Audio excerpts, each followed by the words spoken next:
అచ్చ తెలుగు కథలు వినడానికి విచ్చేసిన శ్రోతలందరికీ మీ కృష్ణమ్మ కథలు ఛానల్ తరపున స్వాగతం, సుస్వాగతం. రైటర్ స్పెషల్ సిరీస్లో భాగంగా మణి వడ్లమాని గారి కథ దృష్టికోణం వినబోతున్నారు. ఇహ కథలోకి వెళ్ళిపోదామా? రిటైర్ అయిన నాటి నుంచి ఏదో పోగొట్టుకున్నట్లుగా ఉన్న ఆనందాలను దూరం చేసుకుని ఉండడమే కాకుండా ఇంట్లో వాళ్ల మీద కూడా ఆ ప్రభావం ఆపాదించాలని చూస్తున్నారని భార్య ఉమ అనేసరికి కోపం వచ్చేసింది. గట్టిగా అరిచేశాడు. నేను చస్తే పేడా పోతుంది, నీకే లోటు లేకుండా చేసి ఉంచాలే, నువ్వే అనుభవించు. భార్యతో వెటకారంగా అనడము జరిగింది. మీరు లేనప్పుడు నేనేం అనుభవిస్తాను అనేసింది. అసలే భర్త ప్రవర్తనతో విసిగిపోయిన ఉమకి ఉక్రోషం, దుఃఖం రెండూ ఏకకాలంలో వచ్చాయి. మనుషుల మధ్య సంబంధాలను గురించిన, అందులో భార్యాభర్తల గురించి ఎప్పుడో చదివిన వాక్యాలు గుర్తుకొచ్చాయి. ప్రేమ తన మాటే చెల్లాలనే పంతం, కమ్యూనికేషన్, ఇవి మనం ముందుగా చూపిస్తేనే తిరిగి పొందవచ్చు. ఈ సూత్రం రెండు పక్కలా వర్తిస్తుంది. అప్పుడు మనుషుల మధ్య సంబంధాలు గట్టిగా నిలబడతాయని. కానీ ఈయన మటుకు నాదే కరెక్ట్, నీదే లేదా అవతల వాళ్ళు ఎవరైనా సరే వాళ్ళదే తప్పు అనేస్తున్నారు. పైగా ఆయన్ని ఎవరూ అర్థం చేసుకోవటం లేదని ఒకటే గొడవ. ఇంతవరకు సీరియస్గా తీసుకోలేదు, కానీ ఈరోజు జరిగిన గొడవతో ఆయన లోపల ఏదో అవుతోంది. అందుకే ఇలా ప్రవర్తిస్తున్నారని అర్థమైంది ఉమకి. కొన్ని ఎందుకు జరుగుతాయో తెలియదు, అసలుకి పెద్ద కారణాలేమీ ఉండవు కూడా. కానీ దాని పరిణామాలు మట్టుకు చాలా తీవ్రంగా ఉంటాయి. ఆ రోజు పొద్దున్న జరిగిన సంఘటన గుర్తు చేసుకుంది ఉమ. ఏవో కబుర్లు చెప్పుకుంటూ బ్రేక్ఫాస్ట్ చేస్తున్నారు. కృష్ణమూర్తి కిచెన్ అంతా కలయి చూస్తూ, అవును, కొత్త రైస్ కుక్కర్ని వాడుతున్నావు కదా, మరి ఆ పాతదెక్కడుంది? దాన్ని కమలకిచ్చేశాను. నీకు బుద్ధుందా? పని మనిషికి ఇవ్వడం ఏమిటి? అయ్యో, మనకు అవసరం లేదు, పైగా బాగు చేయించుకుని వాడుకుంటామని చెప్పింది. అయినా కొత్తగా ఇవాళ ఎలా అడుగుతున్నారేంటి? కాదా మరి, సంపాదించేవాడికి తెలుస్తుంది విలువ. అయినా నాకు చెప్పకుండా ఎందుకు ఇచ్చేశావు? ఒక తీసి పారేస్తున్న వస్తువు గురించి ఇంత గోల ఏంటండి? అది నాది, కష్టపడి సంపాదించిన డబ్బుతో కొన్నది. నాకు చెప్పకుండా ఇచ్చేసి పైగా వాదిస్తున్నావు. దానికి ఫోన్ చేసి చెప్పు తిరిగి ఇచ్చేయమని అని గట్టిగా రంకెలు వేశాడు. దానితో కోపం, ఏడుపు ఊబికొచ్చాయి ఉమకి. వెధవది, ఒక వస్తువు కోసం ఇంత గోల పెడుతున్నారు అంటే నాకు స్వాతంత్రం లేదా? 60 ఏళ్ళు నిండిన నాకు మన ఇంట్లో హక్కు లేదా? ఇలా తయారయ్యారేంటి? ఇదెవరికీ తెలీదు. ఏమైంది మీకు? మనకన్నీ బాగానే ఉన్నాయిగా. అలా అరవకండి, తాగొచ్చి గోల చేస్తున్నారు అనుకుంటారు ఇరుగు పొరుగు అని గట్టిగా చెప్పింది. ఓహో, అనుకుని ఏడవని, నేనేంటో నాకు తెలుసు, మీకే తెలియటం లేదు. నేను లేకపోతే అప్పుడు తెలుస్తుంది. ఒక 2 రోజులు తుఫాను తర్వాత ప్రశాంతతలా గడిచాయి. ఇలా ఈ మధ్య తరచూ గొడవ పెట్టడం, అరవడం ఎక్కువైపోయాయి. చీటికి మాటికి కోపం వచ్చేస్తోంది. ఉమకి లోపల నచ్చటం లేదు. ఏదో చెయ్యాలి. ఈ వయసులో ప్రతిదానికి తగువులు పడ్డం చిరాగ్గా ఉంది. పోనీ మనిషి స్వభావం ఇదే అనుకోవడానికి లేదు. ఎందుకంటే ఇలా ఉండేవారు కాదు. చక్కటి ఆలోచనలు, ప్రతిదీ సలహాలు తీసుకుని చేయడం, ముఖ్యంగా ఇంటి బాధ్యత, డబ్బు ఖర్చు పెట్టడం అన్నీ తనకే ఇచ్చారు.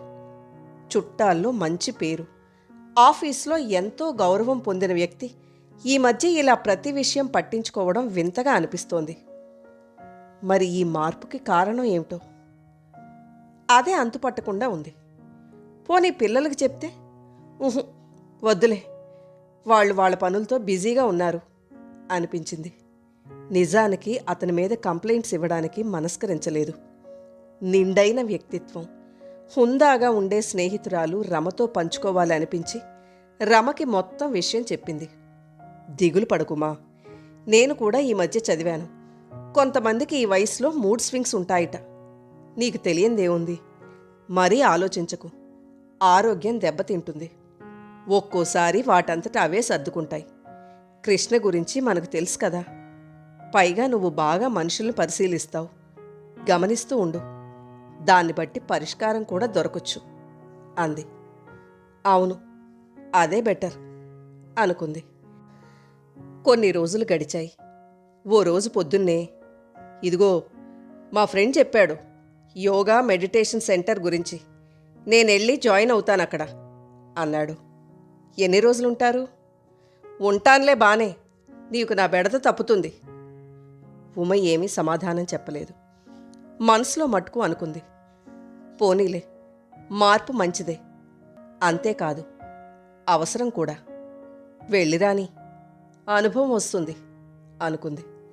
అదే మాట అమెరికాలో ఉన్న పిల్లలకి చెప్తే, నీ ఇష్టం అమ్మా, అదే ఇక్కడైతే వెంటనే సైక్రియాటిస్ట్కి చూపిస్తారు అన్నారు. తల్లి, ఆ మాట అనకు, దాన్ని ఇంకోలా అర్థం తీసుకుని గోరంతలు కొండంత చేస్తారు మీ డాడీ, నీకు తెలియందేముంది అని సర్ది చెప్పింది. కృష్ణమూర్తి సరాసరి బ్యాగ్ పట్టుకుని ఆశ్రమం గేటు దగ్గరకు వచ్చేసరికి బయట నుంచున్న సెక్యూరిటీ గార్డ్ అడిగాడు, ఎవరిని కలవాలి సార్ అని. వెంటనే స్వామీజీ పేరు చెప్పాడు. అతను ఆఫీస్కి ఫోన్ చేశాడు. అవతల నుంచి అడిగినట్లున్నారు. వెంటనే, మీ పేరేంటి సార్ అన్నాడు. తన పేరు చెప్పాడు. వాళ్ళు రమ్మని చెప్పినట్టున్నారు. సార్, మీరు తిన్నగా వెళ్ళి ఎడం వైపుకు తిరగండి, అక్కడే ఆఫీస్ ఉంది అని చెప్పాడు. ఆఫీస్ రూమ్లో కూర్చున్న అతను, నమస్తే సార్, ప్రయాణం బాగా జరిగిందా? నిజానికి మేము అక్కడికి ఒక మనిషిని పంపించాం, వేరే పని మీద ఆలస్యం అయినట్లుంది, కానీ మీరు భలే తెలుసుకుని వచ్చారే అన్నాడు. పర్వాలేదు, బస్టాప్లో అడిగితే వాళ్ళు చెప్పారు, ఆటో రిక్షా చేసుకుని వచ్చేశాను. మాట్లాడుతూనే చుట్టూరా చూశాడు. ఆశ్రమ వాతావరణం చాలా ప్రశాంతంగా ఉంది. అలా అని ఒక పర్ణశాల లేదు. పెద్ద కాంపౌండ్ వాల్తో పెద్ద పెద్ద బిల్డింగులు, చుట్టూ పూల చెట్లు, వేప, మామిడి, గుల్మోహర్ లాంటి పెద్ద చెట్లు అన్నీ ఉన్నాయి. హాయిగా ఉంది. ఒక ప్రశాంతమైన అనుభూతి కలిగింది. రండి, మీ గది చూపిస్తాను అని తీసుకునెళ్తున్నాడు. అంతసేపు మాట్లాడుతున్నాడు, కానీ తన చేతిలోని సూట్ కేస్ మటుకు అందుకోలేదు అనుకున్నాడు. పైగా అంత దూరం నుంచి సూట్ కేస్ మోసుకుంటూ రావడం చిన్నతనంగా అనిపించింది. బైదవే, నాకు సింగిల్ రూమ్ కావాలండి, దొరుకుతుందా నిర్లక్ష్యంగా అన్నాడు. తెలీదండి, స్వామీజీ గారు ఎలా నిర్ణయిస్తారో కనుక్కోవాలి. ముఖ్యమైన నిర్ణయాలు ఆయనే చేస్తారు అన్నాడు. ప్రస్తుతం మీరు ఈ రూమ్లో ఉండండి అని ఒక గది తాళం తీసి లోపలికి తీసుకెళ్లాడు. అందులో అప్పటికే ఇంకో వ్యక్తి ఉన్నట్లున్నాడు. అతని మంచం పక్కన టేబుల్ మీద వివేకానంద, జిడ్డు కృష్ణమూర్తివే కాకుండా ప్రముఖ ఇంగ్లీష్ రచయితల పుస్తకాలు కూడా ఉన్నాయి. కింద భోజనశాల ఉంది, అక్కడికి వెళ్ళి పలహారం చేశాక ఆఫీస్కి వచ్చేయండి, స్వామీజీ దగ్గరికి తీసుకునెళ్తాను అని అతను వెళ్ళిపోయాడు. స్నానం, మిగతా కార్యక్రమాలు చేసుకుని కిందకి వెళ్ళి పలహారం చేసి ఆఫీస్ రూమ్కి వెళ్ళాడు. ఇందాకతనే స్వామీజీ రూంలోకి తీసుకునెళ్ళాడు. ఆ గదిలోకి వెళ్ళగానే ఏంటో హాయిగా ప్రశాంతంగా ఉంది. ఇంతలో ఎవరో వస్తున్నట్లు చప్పుడు వినిపించింది. పక్కకి తిరిగి చూశాడు.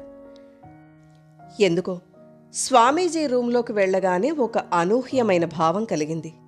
పైగా స్వామీజీ గురించి చాలా తెలియడం వల్ల ఏదో తెలియని భక్తితో కూడిన భయం కూడా వేసింది.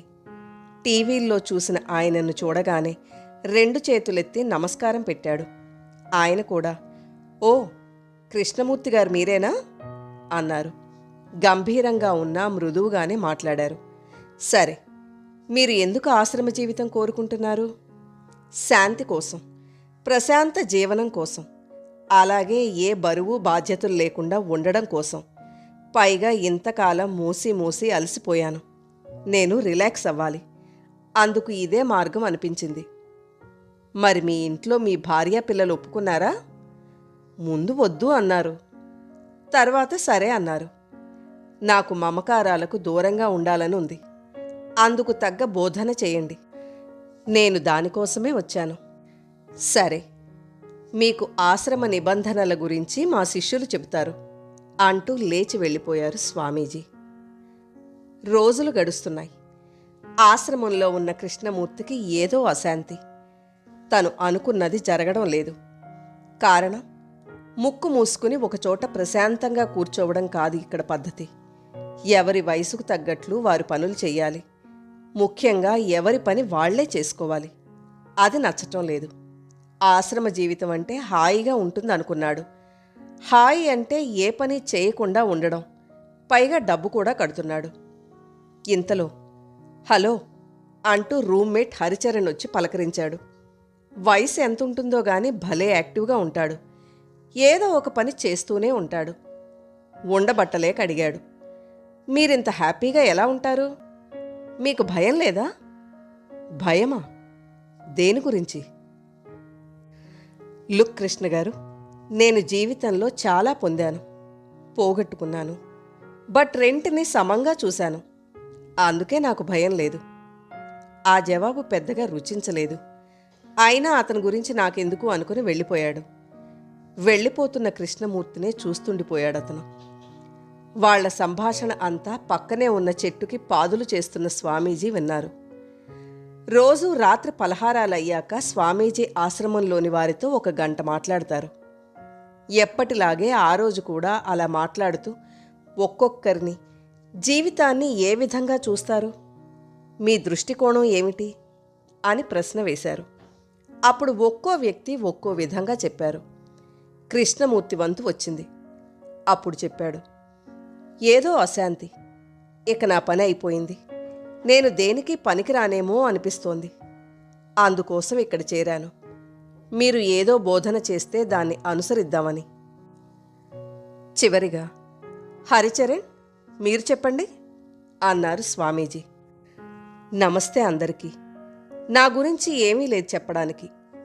నేను ఒక మల్టీనేషనల్ కంపెనీకి సీఈఓగా పనిచేశాను. నాకొక కొడుకు. అప్పటి వరకు అన్నీ బాగానే ఉన్నాయి. జీవితం పూలబాటలా సాగింది. నిజానికి మనకు తెలియని శక్తి ఏదో నడిపిస్తుంది. అదే విధి. 20 ఏళ్ల కొడుకు బ్రెయిన్ క్యాన్సర్తో చనిపోయాడు. నా భార్య ఆ దిగులుతో కొద్ది కాలానికే చనిపోయింది. కొన్ని రోజులు నా చుట్టూరా చీకటి, శూన్యం. కానీ ఎన్ని రోజులిలా? డబ్బు సంపాదించడానికి విశ్రాంతి అవసరం, కానీ జీవించడానికి కాదుగా. అప్పుడనిపించింది, కర్మని ఒక బాధ్యతగా నిర్వర్తించడం, అది కూడా ఒక్కడి కోసమే కాదు, తోటి వాళ్ల కోసం చేయడం కూడా. అంటే పుట్టుక, జీవనం, మరణం అంతా కర్మ ద్వారానే జరుగుతుంది అని తెలుసుకున్నాను. నాకు తోచినంత నేను చేయగలిగింది చేస్తున్నాను. ఈ క్షణం మటుకే నాది అనుకుంటూ జీవిస్తున్నాను. అది జీవితం పట్ల నా పర్స్పెక్టివ్ అన్నాడు. అప్పుడు స్వామీజీ లేచి అందర్నీ ఉద్దేశించి, ఎవరికి నిర్దేశించిన పరిధిలో వాళ్ళు ఊపిరి ఉన్నంత వరకు పనులు చేస్తూనే ఉండాలి. అదే దీక్ష, సాధన. అంతేకాని కర్మ నుంచి తప్పించుకొని శాంతి కావాలంటే దొరకదు. ఉన్నంతలో శాంతి, సంతృప్తి వెతుక్కోవాలి. నిజానికి అది నీ లోపలే ఉంటుంది. దానికి స్వామీజీలు, ఆశ్రమాలు, గురుబోధనలు అవసరం లేదు. ఈ సత్యాన్ని ఎంత తొందరగా తెలుసుకుంటే అంత ఉత్తమం అని వివరించి అక్కడి నుంచి వెళ్ళిపోయారు. హరిచరణ్ చెప్పింది వినే ఆశ్చర్యపోయిన కృష్ణమూర్తి ఇప్పుడు స్వామీజీ చెప్పింది విని ఆలోచనలో పడ్డాడు. ఇన్ని రోజులు బానే గడిచిపోయాయి. ఆఫీస్ బాధ్యతలు, ఇంటి బాధ్యతలతో మన పిల్లల పెళ్ళిళ్ళు అయిపోయాయి. ఇప్పుడు వాళ్ళకి మనతో పనిలేదు. రెండోది, అప్పుడే కరోనా వచ్చింది. చావంటే భయం లేదని అనను. అందులో మనకి తెలుసున్న దగ్గర బంధువులు, స్నేహితులు పోవడంతో నాలో ఒక భయం, లోపల ఒక శూన్యం మొదలైంది. దేని మీద మనసు నిలవడం లేదు. ఏ క్షణంలో అయినా ఏదైనా జరగొచ్చు. మన వయసు వాళ్ళకి తొందరగా అటాక్ అవుతుందని భయాన్ని కప్పడానికి చిరాకు, కోపం, అసహనం ఎక్కువయ్యాయి. ఇవన్నీ నీకు చెప్పడానికి ఈగో అడ్డొచ్చింది. కానీ ఈ నెల్లాళ్ల ఆశ్రమ జీవితం నాకొక పాఠాన్ని నేర్పింది. I'm sorry Uma. ఇప్పుడు జీవితం పట్ల నా దృష్టికోణం మారింది. 2 రోజుల్లో ఇంటికొస్తున్నాను. మనిద్దరం కలిసి అప్పుడెప్పుడో అనుకున్న చైతన్యంకు శ్రీకారం చుడదాం అని పెట్టిన కృష్ణమూర్తి మెసేజ్ ఉమకు కొండంత భారం దింపినట్లయింది. అదే విషయాన్ని స్నేహితురాలతో పంచుకోవడానికి ఉమవేళ్ళు ఆమె నెంబర్ని నొక్కసాగాయి. మణి వడ్లమాని గారు మద్రాసులో జన్మించారు. వీరి బాల్యం కూడా కొంతకాలం అక్కడే గడిచింది. వీరి హైస్కూల్ జీవితం తూర్పుగోదావరి జిల్లాలో గడిచింది. వివాహమైన తరువాత నుండి వీరు హైదరాబాదులో నివాసం ఉంటున్నారు. 2010లో ఉద్యోగం నుండి స్వచ్ఛంద పదవీ విరమణ చేశారు. అప్పటి నుండి సాహిత్యాభిలాషతో రచనలు చేయడం మొదలుపెట్టారు. వీరు రాసిన మొదటి కథ కౌముది అంతర్జాల పత్రికలో ప్రచురితమైంది. నవ్య, ఆంధ్రభూమి, స్వాతి, తెలుగు వెలుగు, విపుల, రచన, జాగృతి, ఉషా పత్రిక, సాహో వంటి వార మాసపత్రికల్లోనూ, ఆంధ్రప్రభ, సాక్షి, నమస్తే తెలంగాణ, మన తెలంగాణ వంటి దినపత్రికల్లోనూ, విశాలాంధ్ర వారి దీపావళి సంచికలోనూ, అంతర్జాల పత్రికలైన కౌముది, మధురవాణి, సంచిక, రస్తా, సహరి, నిత్య కథా మంజరి, రవళిలో కూడా కథలు ప్రచురింపబడ్డాయి. అదేవిధంగా వీరి కథలు ఆకాశవాణిలో కూడా వినిపించబడ్డాయి. చతుర మాసపత్రికలో తొలి నవల జీవితం ఓ ప్రవాహం ప్రచురింపబడింది. రెండవ నవల కాశీపట్నం చూడర బాబు జాగృతి వారపత్రికలో సీరియల్గా వెలువడింది.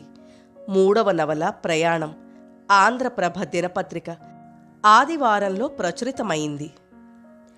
ఎన్నో అంతర్జాల పత్రికలలో వీరి కథలకు బహుమతులు వచ్చాయి.